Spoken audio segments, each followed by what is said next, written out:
This is Franchise Today, brought to you by FRM Solutions, providers of the best-in-class software solutions for franchise relationship management. Franchise Today is your destination for weekly information, conversations, and interviews with accomplished industry leaders, all of whom share best practices for sustainable growth and sensible franchising. Here now, your host, Stan Friedman, to kick off this week's podcast with the Solink front of the house.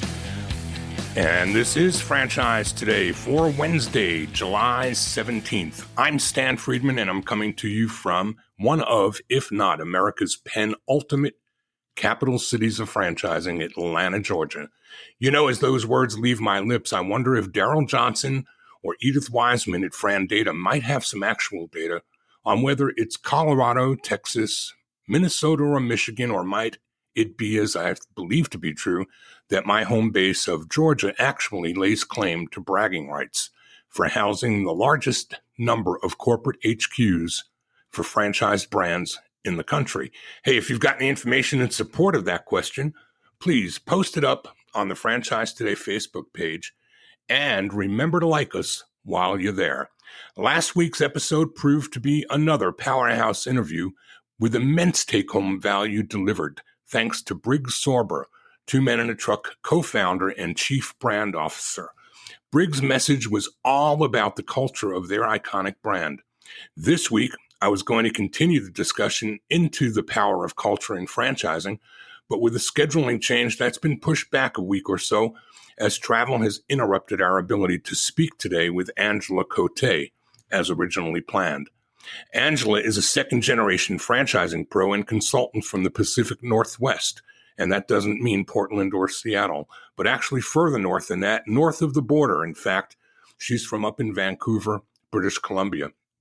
Angela comes from a powerful Canadian franchising family, and when she joins us next week, we'll talk about that and more, about how her life growing up in franchising is so atypical of the people we speak with on a weekly basis, and as we will today with my good friend Chip Baranowski. And instead of taking that look deeper into culture today, we're going to dive into franchise development, and we're going to talk about Fran Dev, from marketing and lead generation to processes and procedures for managing a franchise pipeline, managing a funnel, and candidate management as well. We'll talk about all of that straight away when Chip Baranowski joins me here in just a few minutes. But first, in the front of the house, and speaking of Angela Cote and things Canadian, I noticed something on the franchising.com wire that particularly caught my eye. It was written by a great guy named Peter Cowell, and Peter is the president and chief operating officer of Sport Clips Canada, the master franchisor of our favorite Texas-based Sport Clips International. And what he wrote was very, very overlooked sometimes, but things that are the small details that make the big differences between how you're doing when you're doing things that you think are okay and others might not agree. He's focused here on Canadianizing your U.S. offerings when you come into Canada. And even though Canada is just so feeling like you're still in the USA, there are a few pointers that Peter makes about working, when you're working into Canada for development, to work with franchise professionals who live there and understand the nuance. I know oftentimes that I can read a book or a paperback written by a British author, and I can tell that I'm seeing Z's where I think S's ought to be. It's things like that that will make people feel a little aloof or pushed off. Also, subtle differences in nuance and FDDs in Canada with the provinces and the way they lay out versus state regulations in a U.S. document that somebody in Canada probably just doesn't want to see.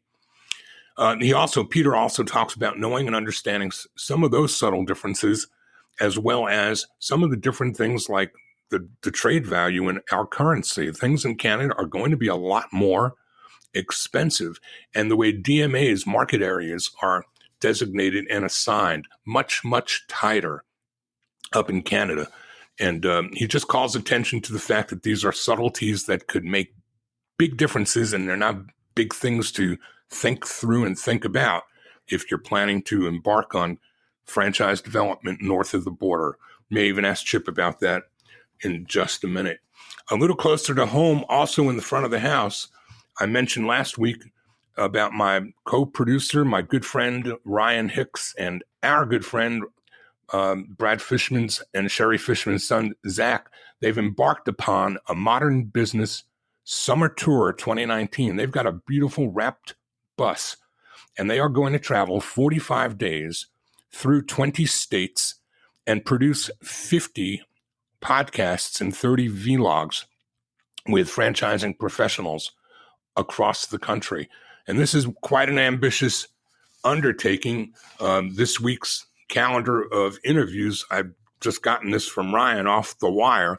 I mean, just this week alone, they opened up at Urban Air on Monday. And then yesterday, in one day, they did podcast interviews with Nothing Bundt Cakes, with Aslam Khan, Falcon Holdings in Dallas, Texas. They did interviews with Rent-A-Center yesterday and with Ben Davis at the Gents Place, all in a single day. If that sounds like a lot, look at today's calendar of Fast Signs, Neighborly HQ with several of their executives. Ryan did his own modern business podcast in between, and then Sport Clips HQ. Come on, that's all in one day. That's Dallas, that's Waco, that's Georgetown and Austin. These guys are going to be doing 45 days of this, pushing out of Texas into Louisiana, Baton Rouge, and New Orleans, into Tennessee, here in Georgia, Florida, after that, both North and South Carolina, and up the East Coast through Virginia, the Mid-Atlantic, into Pennsylvania, the tri-state area of New York, back through Michigan, Illinois, Minnesota, Nebraska, Missouri, and through Oklahoma back to Dallas. We'll get maybe next week Ryan and Zach to, if possible, to chime in with us here on Franchise Today and give us an update on how that roadshow is going down.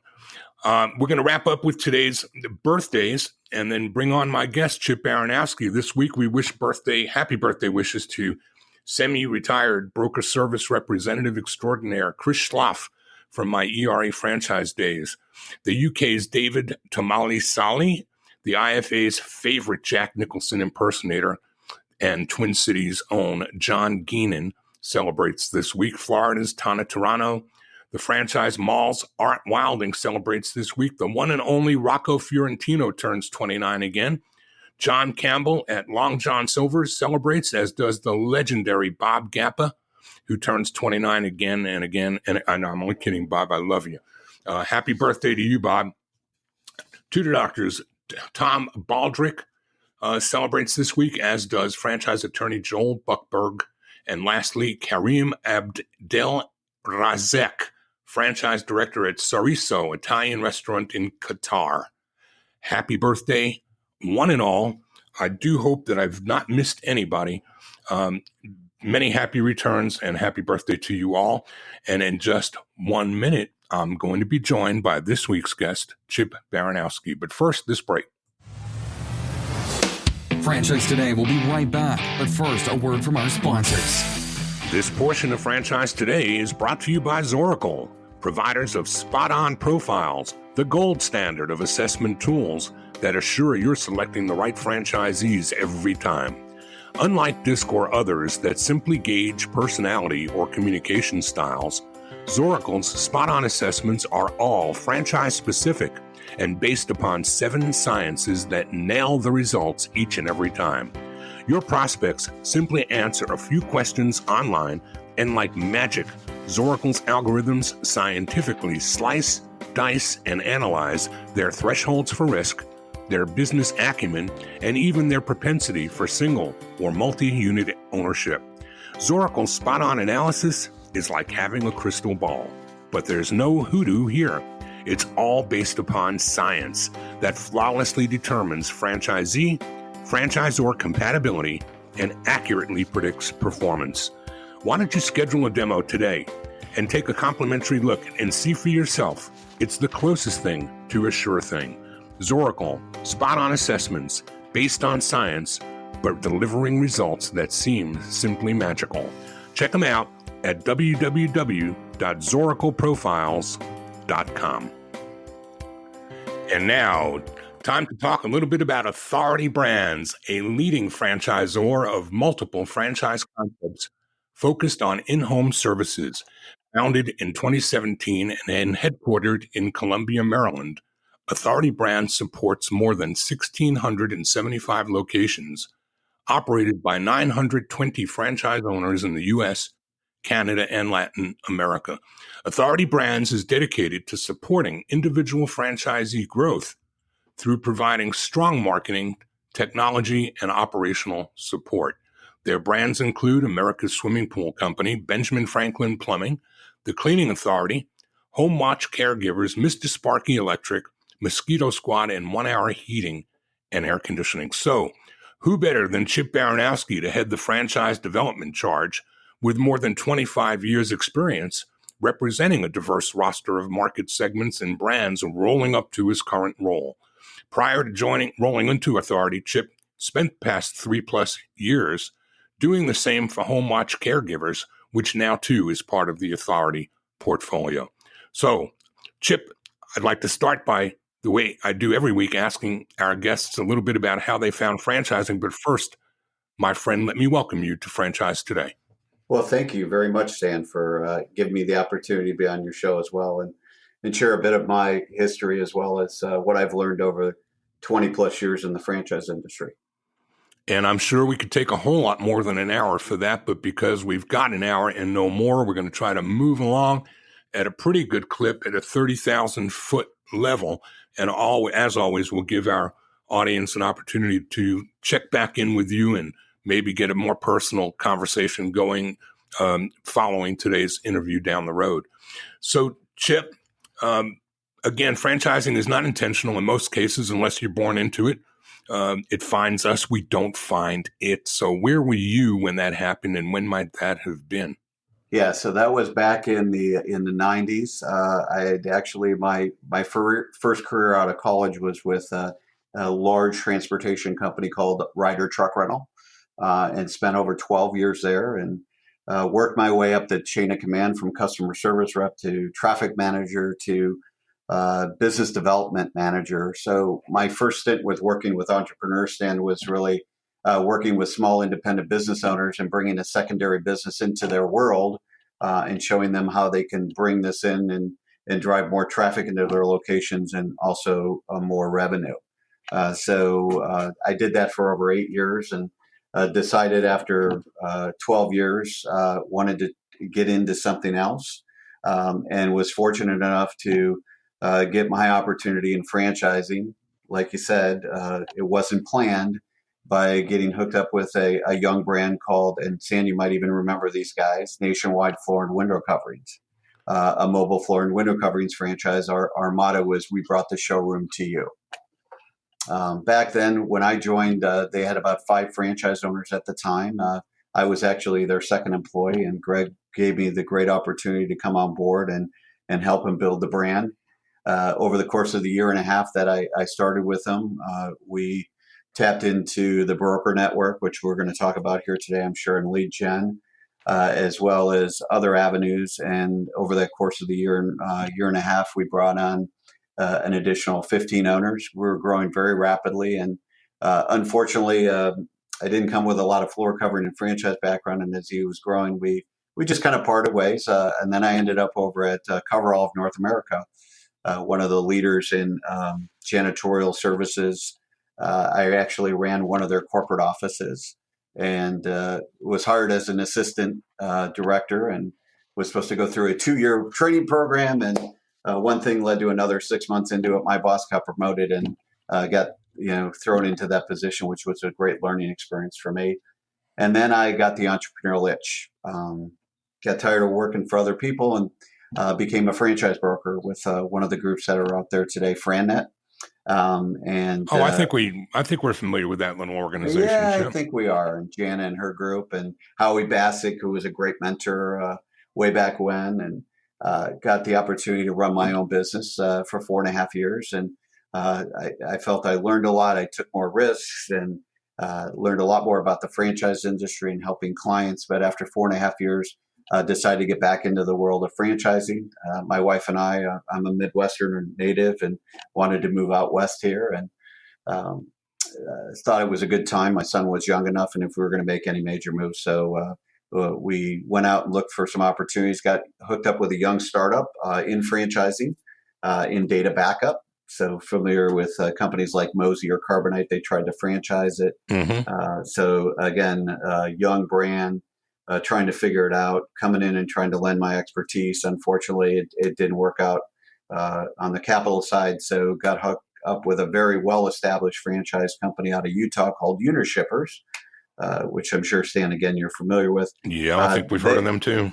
Yeah, and had been in franchising for a long period of time, had been out of selling franchises for over 12 years, and brought me on board to kind of revitalize and refranchise their brand. And so I came in and over the course of 2.5 years to 3 years, reinvigorated the franchise processes and systems and their sales funnel again. We were selling at that time when I left about 29 to 30 new units a year after refranchising. And got hooked up with another company. Was kind of a short stint, and then prior to coming on with HomeWatch, I spent 4.5 years with a young automotive brand called Honest One Auto Care. Our motto is we were family friendly, honest mechanics, not wanting to take advantage of anybody. When I started, there were three of us, our president, the COO, and myself. And when we joined, there was probably about 15 franchise owners.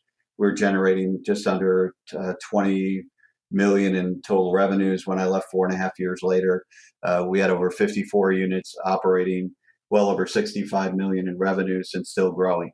And then I got the opportunity to join a great company in HomeWatch Caregivers as their director of franchise development, to kind of help reinvigorate their franchise sales process. The Sauer family, which had owned HomeWatch for over 40 years, did a great job in growing it, but brought in a CEO that really wanted to help the family position their business for an exit strategy, but also to grow the brand as well. So I was given that opportunity from Julie Smith, a great mentor as well, to get me where I am today. And then the rest is kind of history. The family was able to exit in 2017. We were purchased by the private equity group that owned the Cleaning Authority, which is another great iconic brand in the residential cleaning business. And then shortly, about a year later, 2018, our private equity group sold us again to our current private equity group, Apex Partners, which is the 14th largest global private equity group out there today. And when they bought us in September of last year, they went out and helped us acquire 5 more brands. And you kind of mentioned those: American Swimming Pools, Mosquito Squad, and then the Clockworks brands, which has been Franklin Plumbing, Mr. Sparky Electric, and 1 Hour Heating and Air Conditioning. And Stan, to tell you the truth, more to come. Well, I believe that, Chip. There's a whole lot of that going on as private equity continues to ratchet up into the franchising space. And I think franchising has gotten as competitive for private equity circling brands as franchise development for franchisors and prospects for their products and services as franchisees. So it's a pretty competitive and very robust marketplace. But Chip, I believe with the length and depth of experience that you've brought and the different places and verticals that you have worked in, different market segments, both as a broker as well as a franchisor executive, you bring a wealth of information to the audience that I think is applicable to emerging brands. And in some cases, I think that there are commonalities between what an emerging brand or a mature brand would need to be doing, but maybe there are some differences too that you might point out along the way. Why don't we start? Because I'd like to chunk it off into some of the progressions of what takes place from the beginning to the end of a funnel. So there is no funnel until there's a lead, and there are no leads unless there's marketing. Let's start a little bit with marketing and lead generation and talk about some of the things that you prescribe today. Yeah, it's changed, Stan, as you well know, so much in the last 20 years with the advent of the internet. I mean, I go back to my days at Nationwide Floor and Window Coverings, and even as a franchise broker way back when as well. We didn't have the power of the internet. I mean, it was all about, doing, whether it was fairs or webinar, or going in and renting a hotel room, and doing presentations, to actually doing networking functions, etc. And then sending out, packets and UFOCs.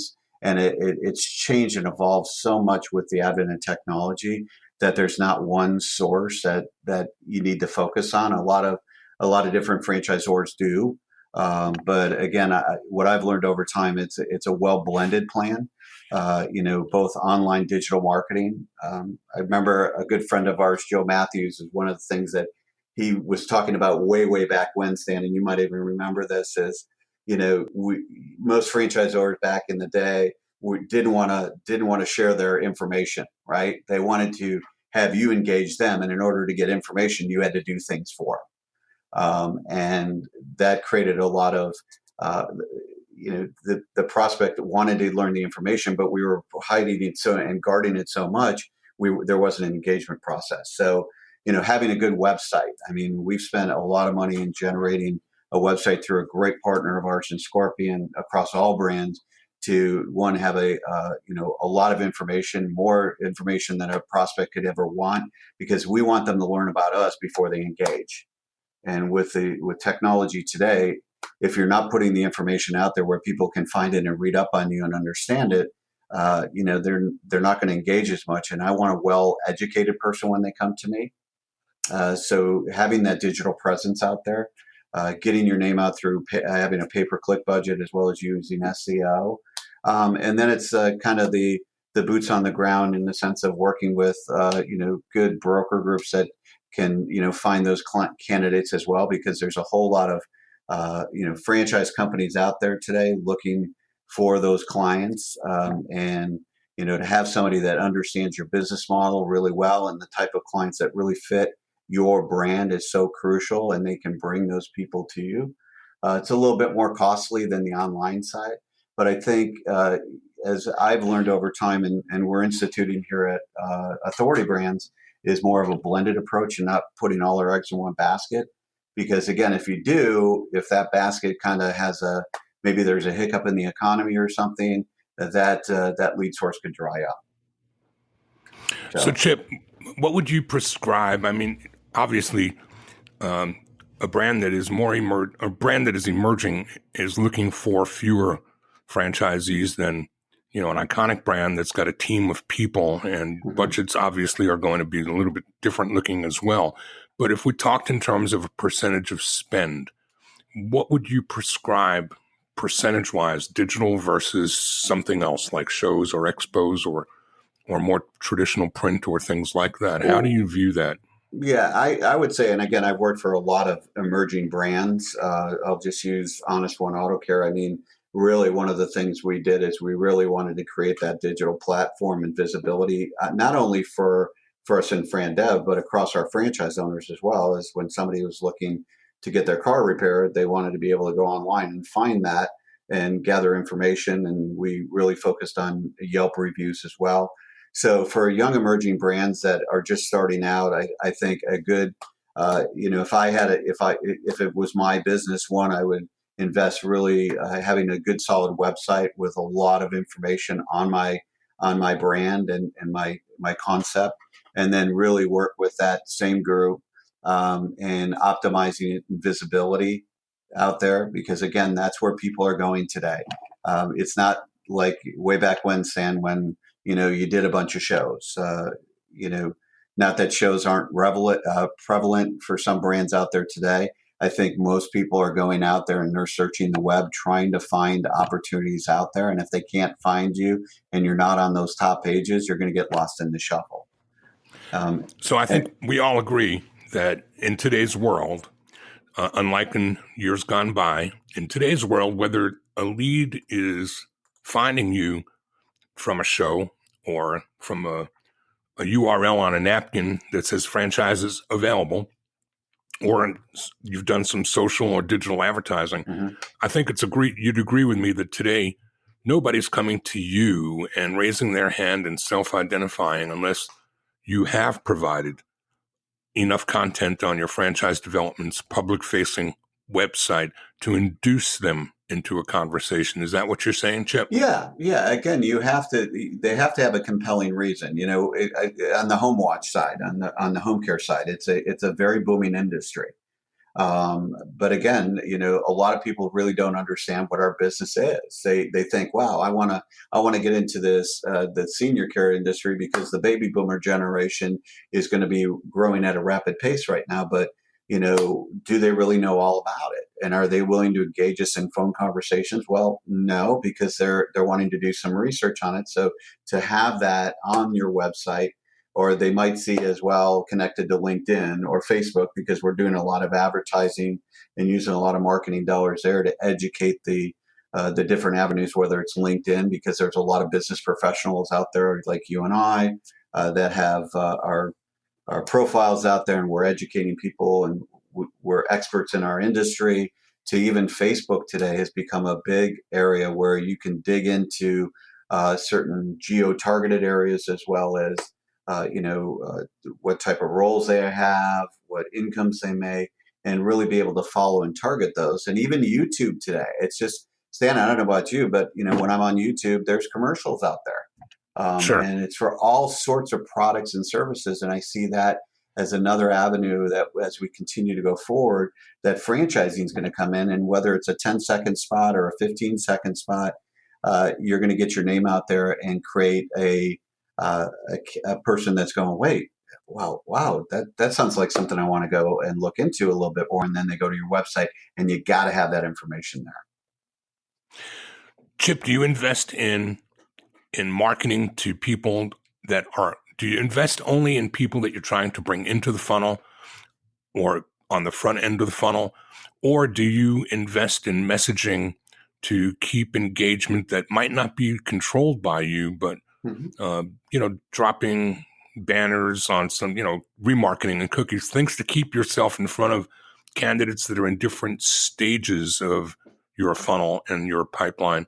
What do you do, or if anything, to promote and keep them refreshed that way as well? Yeah, so much like what we do for our franchise owners on the consumer side, we do on the Fran Dev side in regards to things like retargeting. So they come to our website, they look at a few pages, we capture their information, and we follow them around, whether it's on LinkedIn or through banner ads. They might go, we've done some advertising as well on Biz Buy Sell, because people that typically go to that website today are looking to purchase a business, but they might not be able to find a business in their market for sale that fits them, and they might be intrigued at looking at a new startup as well. And then once they've engaged us, it might not be the right time. We continue to on a monthly and quarterly basis send emails out to people that have engaged us in the past, because Stan, as you well know, sometimes we start looking at an opportunity, but something happens in our life. Maybe an illness in the family, maybe that job that comes along that they weren't expecting comes along, or maybe the spouse isn't engaged and feel comfortable with that. But that doesn't mean somebody that talks to you today, 6 months from now, a year from now. In fact, I had a candidate way back when, it was over 2 years from the first engagement that I had with him. But because I kept engaged with him by sending him out emails, making a phone call every 6 months or so, he actually, the story was, his wife, once he started looking, came down with stage 4 cancer, and he put everything on hold, and she had passed away. And after he had settled everything, he was ready to move forward, and he bought actually an area development from me almost 2 years from our first initial engagement. So you have to get them on the front end, but you also have to cultivate them later on, because again, somebody that comes to you today might not be ready to buy or ready to start a business, but they might be in the future. Chip, what about today's world with unemployment as low as it is? A few years ago, you were competing with other brands, perhaps in your market sector or at your price point. Mm-hmm. You just brought it up a moment or two ago. This time of the season, if you will, the way the unemployment rate is virtually zero. You're not only competing with each other in the Fran Dev space, but are you not also competing with employment recruiters? And how do you market to that? Yeah, again, it's how we market it is what is the end game and what's your future looking like today? Okay, because again, it's a lifestyle. Typically, people get into business today because they want to have more control over their life, but two is they want to build a lifestyle for the future. And while a job is there and it's immediate income, it's maybe benefits and a 401k plan, is it really going to get them to where they want to go 5 years from now? Are they going to have more control over their life? Are they going to have the lifestyle that they want? And really talking to them not more about what's happening right now in their life, but looking about what's in the future for them if they decide to get it. For instance, the cleaning authority, again, been in business for well over 22 years. I mean, 60% of our franchise owners stand are MBAs, people that with high levels of education that have gotten into a residential cleaning business and built a lifestyle. They're summering over in Europe. They're wintering in the Bahamas. They built it over time where, yes, they're still involved in their business and they play an active role, but they built a lifestyle where it's not dependent on them every day. And when they are ready to exit the business, as we all look with the end in mind, right? I'm buying a franchise today, but what's the end in mind when I'm ready to sell? If I position it well where I'm not reliant fully on the business, my value and multiple increases exponentially when they're ready to do it. Gotcha. All right, we're going to take another short break, and when we come back, I want to get into processes and procedures so that we can talk about how you manage all of these leads that you need to generate in order to get your goals for the year met. We'll be taking that quick break and coming right back to talk about that and a whole lot more with Chip Baranowski, Vice President of Franchise Development for Authority Brands. Franchise Today will be right back, but first, a word from our sponsors. Franchise Today is produced and presented each week by FRM Solutions, providing best-in-class CRM and document management software designed specifically for franchising. FRM enables real-time business intelligence, communication, and collaboration between all members of the franchisor's team and their prospective and existing franchisees. This empowers your team to simply and seamlessly track, access, and manage all communication to and from prospective and existing franchisees, including texts. Legal and compliance is simplified too, with FRM's document management, and even site visits can be digitally facilitated and scored using FRM. Make today the day you give FRM a look and assure that all of your candidate and franchisee correspondence, including texts, are being permanently tracked and archived in candidate and franchisee records.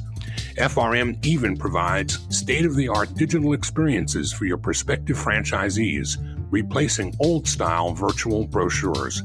There are no long-term contracts required. Multiple upgrades are offered each year at no additional cost. No excuses, just solutions on the web at frmsolutions.com.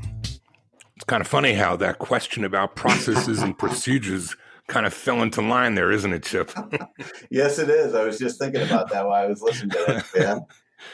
Well, it's hard. It's hard to have this conversation and not talk about the need for processes. Whether you are an emerging brand and you don't yet need software, you do need a structured licensing system to get to the place where you ultimately will. Is that not correct? Yeah. And I've learned that over the 20 plus years in franchising and early on what processes you take people through and educating them and how that's all laid out. It's all about engagement with the client on a regular basis and getting them the information they need, as well as you getting to know them a little bit more and being able to track that and having a system in place. And again, I go back to my early days, Stan, when there wasn't the software, or when I was a consultant, using the old ACT database. I mean, that was my lifeblood, I being able to track every person that I spoke to, where they were in the stage, conversion rates, where were people dropping out of the process, was really crucial. And to be able to remarket to those people that came to you one day and decided that it's not the right time, but, maybe 6 months later or a year later, they were ready to pull the trigger because they got laid off again or something else happened in their lives. So having that, go ahead. Yeah, I was going to say, when I used to sell franchises, I used to call that category the no for now Yep. category. Yep. Yep. No, for now, but I say, as I tell every client, even today, is the door never closes. Where you go through this process today, you might find that it's not the right time in your life to make it, but we never close the door because who knows what's going to happen 6 months, a year from now. Uh, Sure. but if you burn bridges and you just say, well, you didn't want to do business with me, forget it. That's not the right way to do it. And who knows? I always ask for referrals at the end. If it's not a right fit, hey, maybe you know somebody that might like my model, and if you do, would you mind passing on my information to them as a possible owner? So whether you are a mature brand using software or whether you are an emerging brand and you're just coming out of the gate, the one constant common denominator I'm taking as a nugget is you must have a uniform system for communicating and tracking Mm-hmm. and bringing everybody through, just like a car wash. The water comes first. If soap came before the water, we'd probably know that there was something out of space, out of whack. Something's not being done right. But in development, I think we have to do the same thing. We have to come up with a structured system that everyone goes through so that you have a baseline to create metrics and KPIs and know which ones of your candidates are leaning in and which ones might not be doing what they should be doing and how the outcome is going to look 4 or 6 weeks later as the result. Is that correct? Yeah, and it's really about as part of your process, setting the expectation after every call. I think anybody that's investigating a franchise today, when they've gone out there, whether it's online somewhere or through a consultant group or whatever, when they get on the line with a franchise development person, right away they hear the word sales, and that's kind of a negative. Put my guard up. It's the Kirby vacuum salesperson that's coming in and not leaving until I sell you a vacuum mentality. Mm-hmm. And that's not what it's all about. A good franchise system out there today is, yes, they want to engage people, but they also not only is the prospect evaluating us as a company and whether it's a right fit for them, we're evaluating them as a good fit for our culture and our system and taking them through that defined process, whatever that is, and setting that expectation up front. And this is what we're going to do. And at the end of the line, this is what's going to happen. Either we're moving forward or we're not. Really kind of puts people at ease in knowing that I'm not on a phone call with this sales guy. And they're going to, before they hang up, they're going to have you sign a piece of paper and pay a large fee. So once you're able to, lay that out up front, and that goes with, how you have it laid out in your CRM system, or yes, and I will give Stan a plug. Yes, we use FRM at Authority Brands, and we use a candidate gateway where we're able to engage the candidate through a discovery process where there are presentations, there are PDFs, there are videos, there are questions after each conversation that we have with them. It shows their level of engagement, excitement, but also, much like with any franchise system out there, for us is, are they following the process? That's what franchising is all about. McDonald's didn't get to be McDonald's today by not following processes and systems. And this is a good way to gauge a candidate as they go through if they're engaging you in these different aspects. And that's not to say that every franchisor has to, again, use software. No. It's not to say that every franchisor has to have a process that's the same as yours, Chip, or someone else's. But I do think that what they must all do is have a process and use that process accordingly with each and every candidate that you bring through a similar set of circumstances. And I say that because you may have single and multi-unit development as part of your offerings.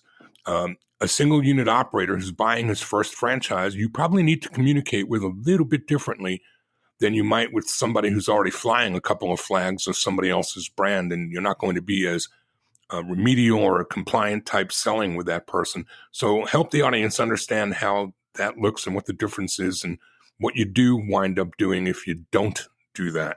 Well, again, as I've learned over many, many years too, and you hit it right on the spot, Stan, every person that's coming to you is a little bit different.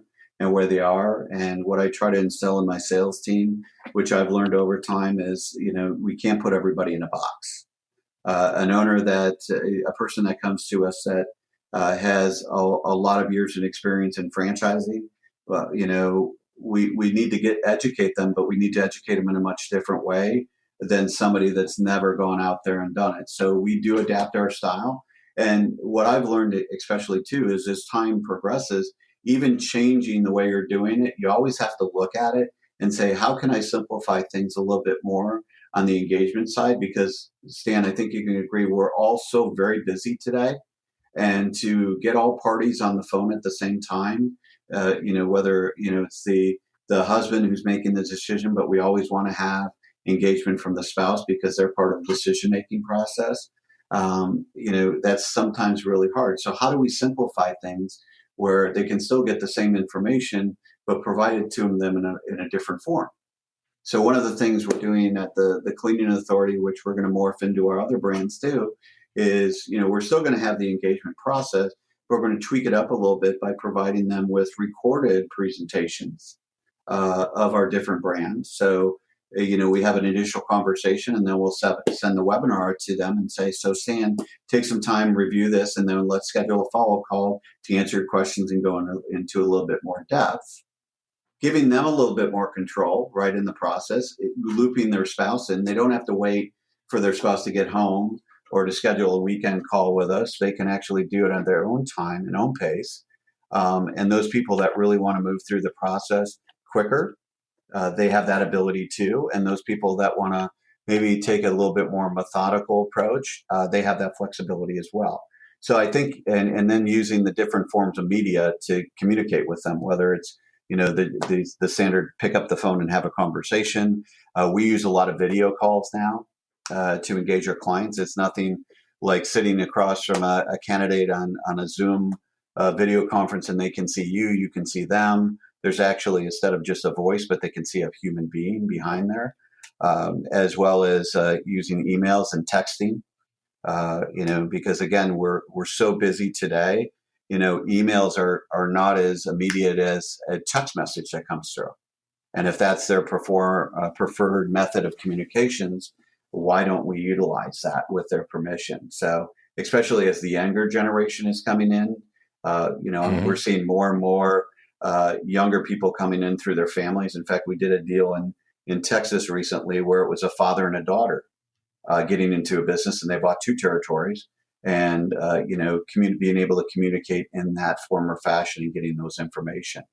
Again, if we're not open, and again, I go back to the early days, Stan, when I was a consultant, that, when the internet came out, everybody's going, no, we can't do the internet. We got to do it the old school way. Right.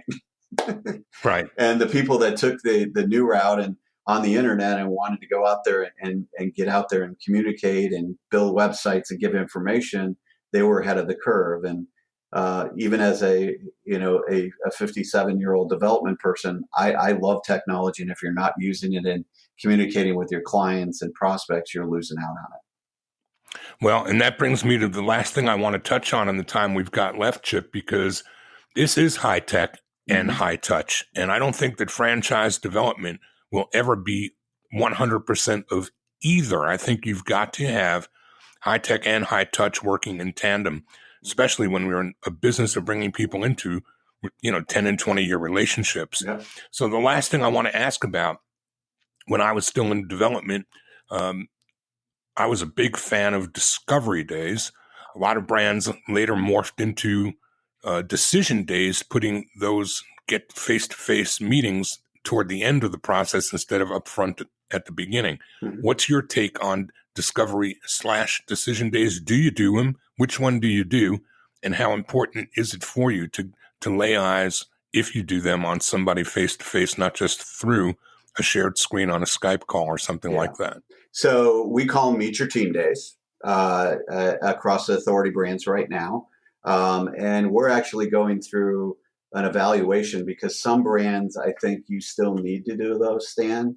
Because, for instance, like Home Watch Caregivers, we're definitely in the people business. We're in the caring business. A lot of people that get into the Home Watch business model are people that come out of very successful corporate careers, but their big pull to the home care industry is not that it's not just a solid, really good business model. Is that it's more of a I want to make a difference in my community. I want to be able to make impacts, and that's more of a personal touch. Where bringing them into our offices in Greenwood Village and meeting with our team. One of the things that Paul did, our founder, at Meet Your Team Day, when we start the day out, we bring every staff member in to the conference room and we surround the candidate. And it's kind of welcoming into our family, but it's also they get to meet every single person and put a face with a name and a voice. That if they do decide to come on in, they understand the people behind the scenes that are supporting them in that. Where there are other brands that, they're okay. I mean, we're looking at some of the different brands like Mosquito Squad, great brand, great business model, but we're looking at possibly changing that up where it's more of a virtual, because again, with travel schedules and getting people on planes, is that something where, not that the relationship is important, but we do a virtual where we do it through Skype or through Zoom. So I think you have to be flexible. You have to look at your business model. I think for emerging brands coming in, I think it's really important for a prospect to be able to visually see the people and meet them and visualize the support and the people that they're going to be behind. When you get into the bigger brands, I think it's still important.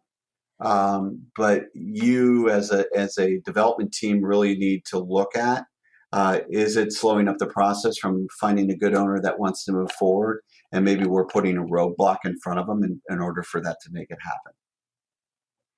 Well, in my view, a lot of things in life change, but the need to see somebody and even break bread with them, there's a whole lot you learn that you're not going to get on a Skype or a GoToMeeting call about somebody's behavior and how you can expect them to, when they let their guard down a little bit, how are they going to perform?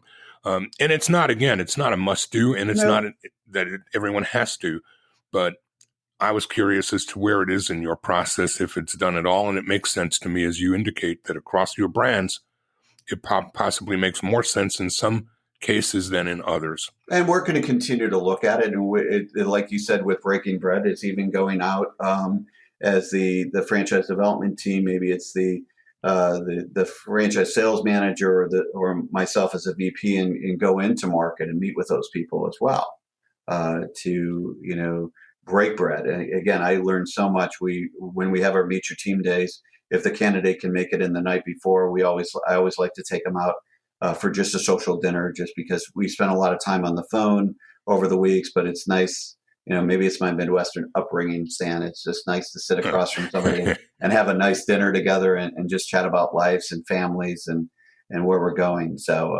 it goes a long way. I'll throw one more nugget out for emerging franchisors. And this was important for me when I was an emerging franchisor and competing with some much larger players in my space. I used to encourage my prospects to take a walk around the floor during breaks. Don't just listen to the talking heads, but go chat it up the people in the cubicles. Those are the people you're going to be talking with every day, 100,000 or 100 or 1,000 miles away from our corporate HQ. Get a taste and flavor of how happy they are working for us.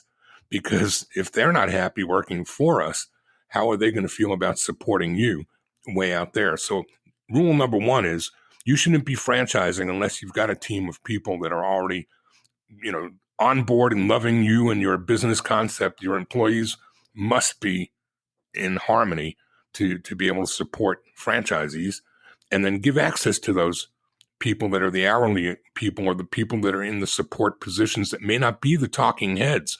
But any one of those conversations could be a deciding difference between how a prospect feels about your brand based on a conversation he had in the hallway with somebody that makes, less than we do, maybe on an hourly or a weekly basis, but plays a vital and important role in supporting your franchisees. Chip, in the time we've got left, I always wait for this portion of the interview to ask my guests, What have I not asked you that you wished I would have, if anything at all?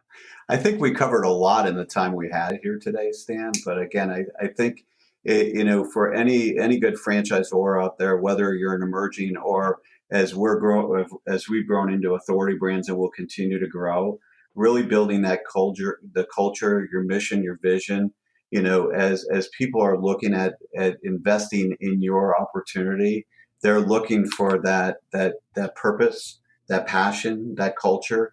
That's why when I interview potential salespeople that are going to come on, it's not just selling, but they got to be excited about us. They got to be excited about our brand. And when they get on the phone with that candidate, they believe in it. And one of the things when I came on board with HomeWatch over my many years in franchising, it wasn't about how much money I could make, but really was it a cultural fit for me? And can I get excited every day? I got to believe in what I sell. I got to believe that the support team behind the team, that what we're talking about are going to support those people every day and deliver on it, because we're bringing people into a business that most people don't do, that never live that dream. But it's got to be a cultural fit and a passion fit. And if you don't have that, it's going to be a long haul. So when you're looking at hiring staff, not just to hire them to do a job, but is it an overall cultural fit for them and for you? Because that's really going to help grow your business. And I saw that in the small emerging brands I was in, as well as the mature ones I've worked with in the past. So, Chip, give the audience a heads up on how they can find you if they'd like to further the conversation. What would you recommend? Again, you can go to authority.brands.llc.com, which is all our brands. Again, the 7 brands that we currently own and operate are HomeWatch Caregivers, The Cleaning Authority, Mosquito Squad, American Swimming Pools, Benjamin Franklin Plumbing, Mr. Sparky, and 1 Hour Heating and Air Conditioning. You can go to their sites as well. If you want, you can go onto LinkedIn as well and go to my profile and click in there. And as you well know, Stan, and we've shared a lot of best practices on the development side. If you're a development person that just wants to share best practices, feel free to reach out to me as well. I always tell people there are no hidden secrets out there as we talk and engage as times change. Chip, can't thank you enough for carving out an hour and spending some time with the audience and dropping some nuggets along the way. It's been a real pleasure having you here, my friend. No, and I appreciate it as well, Stan, and to your listeners as well. Next week on Franchise Today, I will be joined by the aforementioned Angela Cote, a franchise growth catalyst who's been both on the franchisor and franchisee side of the franchise relationship. Her family founded the iconic Canadian franchise brand M&M Meat Shops, a successful coast-to-coast company that grew to almost 500 locations and has won multiple business awards and distinctions across Canada. Today, Angela helps emerging franchisors reach their growth goals faster, as well as having a lot of fun along the way with an organization called Cultivate Advisors. She'll share some nuggets with us from growing up inside a franchise family and tell us how she works with those emerging brands today, all coming up next week on Franchise Today. Until then, remember to subscribe to our Franchise Today podcast at Blog Talk Radio. Download us from iTunes, TuneIn, Stitcher, or virtually any place that podcast libraries are found. Even ask Alexa to play the latest version of Franchise Today and like us on Facebook. I'm Stan Friedman, wishing you the best, the very best of all things franchising. And until next week, Franchise Today is out. Franchise Today is a production of FRM Solutions, providing best-in-class CRM tools to empower relationships with prospective and existing franchisees. No excuses, just solutions. Find them online at frmsolutions.com. Join Stan every Wednesday at noon Eastern for another live episode of Franchise Today. Or, as always, download episodes on demand at blogtalkradio.com or iTunes.